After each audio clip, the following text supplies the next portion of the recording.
Hello, আসসালামু আলাইকুম ও রহমতুল্লাহ। আশা করি তোমরা সবাই ভালো আছো। আমি মোহাম্মদ ইন্নাল আলী। দেখো, studying BSc in engineering, department of civil engineering, Barishal engineering college, university of Dhaka, north Durgapur, Barishal. তো পোস্ট কোড এটা, আমার registration number, year, second semester session. তো কথা হলো যে আমি আজকে তোমাদের জন্য নিয়ে এসেছি ষষ্ঠ শ্রেণীর সপ্তম অধ্যায়, পদার্থের বৈশিষ্ট্য এবং বাহ্যিক প্রভাব। আচ্ছা, কিছু কথা বলে নিই। আমি আসলে ধারাবাহিকভাবে একটি ভিডিও তৈরি করতে চাচ্ছি প্রত্যেকটা ক্লাসেরই, 6 থেকে 10 পর্যন্ত, গণিত এবং বিজ্ঞান।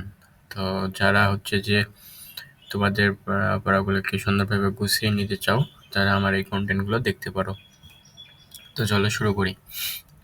আমরা হচ্ছে যে পূর্ব পদার্থের বৈশিষ্ট্য এবং বাহ্যিক প্রভাব। আচ্ছা, আমরা পদার্থ বলতে কি জানি? পদার্থ জিনিসটা কি? পদার্থ হলো যে বিভিন্ন পদার্থের বিভিন্ন রকমের বৈশিষ্ট্য আসে বলে আমরা বিভিন্ন কাজে ব্যবহার করি। আসলে পদার্থ আমরা কোন কাজে ব্যবহার করি, কিভাবে ব্যবহার করি, এগুলা জানা জরুরি। আচ্ছা, পদার্থ জিনিসটা কি এটা আগে দেখে নিই। পদার্থ হলো যে তোমার যা জায়গা দখল করে ও যার ভর আছে তাকেই পদার্থ বলে।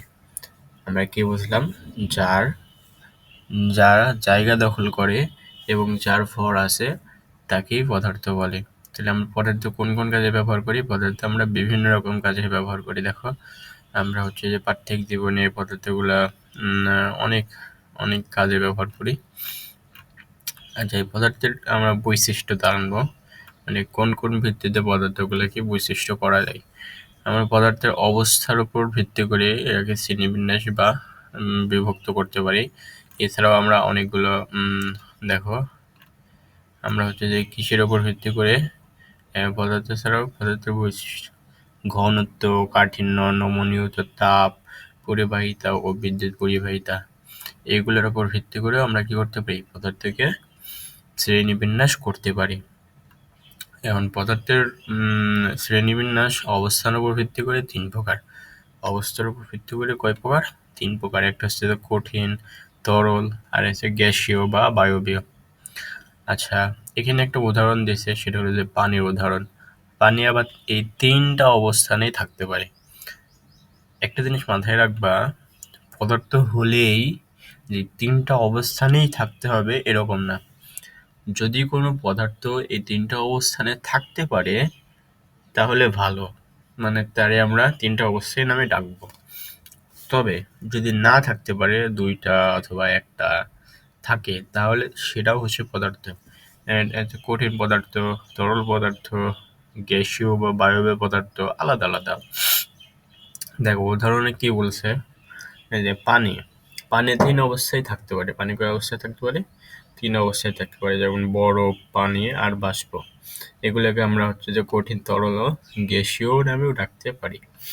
আচ্ছা, এখানে প্রশ্ন হলো কি কি বৈশিষ্ট্য থাকলে পদার্থ কঠিন, তরল বা বায়বীয় হবে। আমরা এই বৈশিষ্ট্যগুলো জানবো, মানে কঠিন পদার্থের বৈশিষ্ট্য কি, তরল পদার্থের বৈশিষ্ট্য কি, গ্যাসীয় বা বায়বীয় পদার্থের বৈশিষ্ট্য কি। দেখো, কঠিন পদার্থের হচ্ছে যে আকার আছে। কি আছে? কঠিন পদার্থের আকার আছে। কোনো বস্তু যতটুকু জায়গা দখল করে সেটি ওই বস্তুর আয়তন। আয়তন আছে। তাহলে কি বুঝলাম? কঠিন পদার্থের আকার আছে, আয়তন আছে। তারপরে হচ্ছে যে কঠিন পদার্থের আয়তন ও আকার সহজে পরিবর্তন হয় না। সহজে কি হয় না? পরিবর্তন হয় না। এরা যথেষ্ট দৃঢ়, এদের দৃঢ়তা আছে। তাহলে 3টা পেলাম, আকার আছে, আয়তন আছে, দৃঢ়তা আছে। তবে কিছু কঠিন পদার্থের দৃঢ়তা কম। আমরা এখান থেকে কয়টা বৈশিষ্ট্য পাইলাম? 3টা। কয়টা পেলাম? 3টা, মনে রাখবা। এবার হচ্ছে তরল পদার্থ দেখি। তরল পদার্থের হচ্ছে যে কি আছে?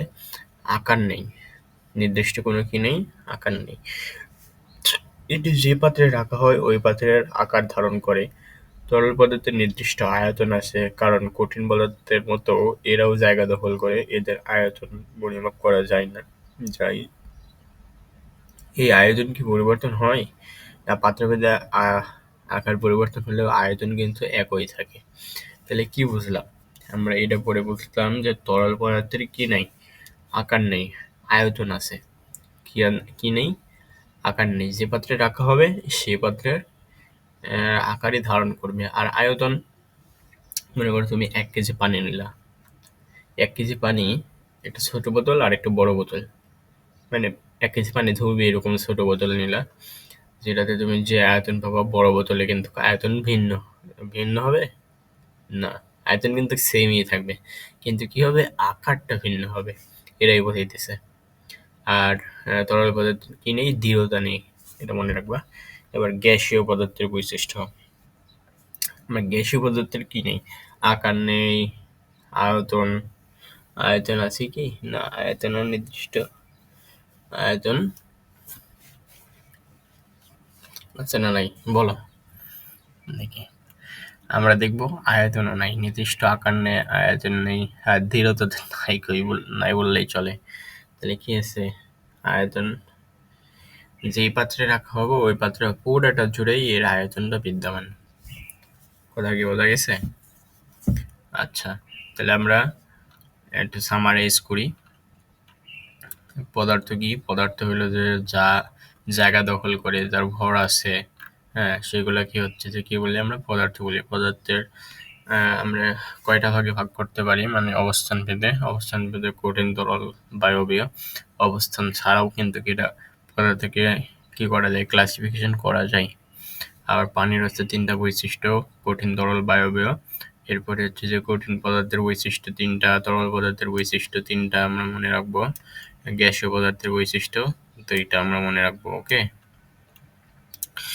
এখন আসো আমরা কঠিন, কাঠিন্য, ঘনত্ব, নমনীয়তা, তাপ, পরিবাহিতা, বিদ্যুৎ পরিবাহিতা, এগুলার ভিত্তিতে কিভাবে ক্লাসিফিকেশন করা যায় এগুলো আমরা আজকে জানবো। দেখো, কোনো পদার্থ নরম, কোনটা শক্ত, হ্যাঁ, এগুলো তোমরা যদি দেখলে হয়তো বুঝবা। দেখো, আমরা ঘনত্বের ভিত্তিতে পদার্থকে বিভিন্নভাবে ভাগ করা যায়, তবে দেখা গেছে ধাতুর ঘনত্ব সব থেকে বেশি। হ্যাঁ, ধাতু কি জিনিস এ সম্পর্কে তোমাদের হচ্ছে যে আগামী ক্লাসে আরো বিস্তারিত আলোচনা করবো ইনশাআল্লাহ। তো আজকে এই পর্যন্তই রাখি। আল্লাহ হাফেজ। আরেকটা বিষয় তোমাদের কাছে ক্লিয়ার করে দিই, আমার এই ইউটিউব চ্যানেল একেবারেই নতুন। যদি তোমাদের কোনো রকমের উপকার হয় তাহলে অবশ্যই লাইক, কমেন্ট এবং শেয়ার করবা, আর সাবস্ক্রাইব তো অবশ্যই করে দিবা। ধন্যবাদ সবাইকে। আসসালামু আলাইকুম।